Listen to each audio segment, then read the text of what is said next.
આ તરફ પોરબંદરના અનેક વિસ્તારો છેલ્લા એક અઠવાડિયાથી પાણીમાં ડૂબેલા છે। મેઘરાજાએ વિરામ લીધો, પરંતુ તંત્રના વાંકે શહેરીજનો હાલાકીમાં છે। હવે રહી રહીને તંત્રને રાજાશાહી વખતની ગટર યાદ આવી। પોરબંદર શહેરમાં ભારે વરસાદ પડ્યો। હજુ પણ રહી રહીને વરસાદ વરસી રહ્યો છે, જેને કારણે અનેક વિસ્તારોમાં પાણી ભરાયા છે। અનેક વિસ્તારોમાં તો સ્થિતિ એવી છે કે છેલ્લા એક અઠવાડિયાથી પાણી ઓસર્યા નથી, કારણ કે નવી બનાવેલી ભૂગર્ભ ગટરમાંથી પાણીનો નિકાલ ધીમો થઈ રહ્યો છે, જેથી તંત્રના વાંકે શહેરીજનોને ભારે હાલાકી પડી રહી છે। આ સ્થિતિને જોતા તંત્રને રાજાશાહી વખતની ગટરની યાદ આવી છે, જેથી 1940ની સાલમાં નિર્માણ પામેલી સાંઢિયા ગટર ફરી ખોલવામાં આવી રહી છે।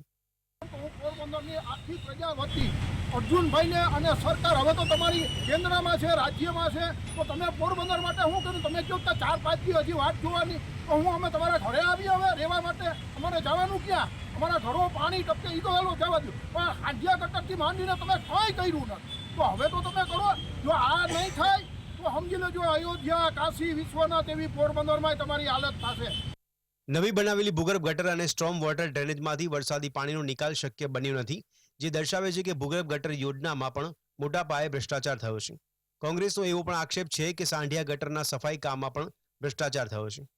તંત્ર જે છે એની અણાવડત કે તો અણાવડત, એનો ભ્રષ્ટાચાર કે તો ભ્રષ્ટાચાર, એમાં પૂર્વ પાલિકાના પ્રમુખ પણ આવી જાય, એ પ્રમુખના ગાઈડલાઈન નીચે બનાવેલું સામે જે ફિલ્ડી પ્લોટની બાજુમાં ગાર્ડન છે એ પણ આવી જાય, અને એવા એના વિકાસની વિવિધ યોજનાઓ માટે વિકાસના નામે ભ્રષ્ટાચાર કરવા માટે જે યોજનાઓ લઈને આવ્યા ને જે કાંઈ ઉપયોગી નથી, ઉલટાનું આવા સમયે જે નુકસાનીઓ થઈ છે, પાણી નથી નીકળી, આવી વિવિધ ભ્રષ્ટાચારની યોજનાઓ એની ઇમ્પ્લિમેન્ટ કરી છે, એના માટે થઈ અને પોરબંદરને આજે ભોગવવું પડે છે। વર્ષો સુધી સાંઢિયા ગટર કાર્યરત હતી, પરંતુ છેલ્લા કેટલાક વર્ષોથી ગટર બંધ કરી તેના પર બાંધકામ કરી દેવાયું હતું। બાલુબા સ્કૂલ પાસે ગટર તોડી તેના ઉપર બગીચો બનાવી નાખ્યો હતો, જેનો અગાઉ ભારે વિરોધ થયો હતો, છતાં પાલિકાએ પોતાની મનમાની કરી દબાણ કરી નાખ્યું। પાલિકાને હવે પોતાની ભૂલ સમજાઈ છે અને ફરીથી સાંઢિયા ગટરને ખુલ્લી કરવા ફુવારા તથા બેઠક વ્યવસ્થા તોડવાનો વારો આવ્યો છે। આમ જનતાના કરોડો રૂપિયાનો ધુમાડો થયો છે।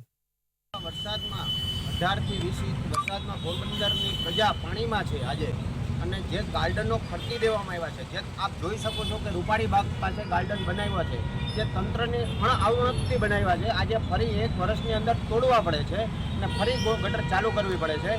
તો આનો જવાબદાર કોણ, એ આજ પોરબંદરની પ્રજા પૂછે છે।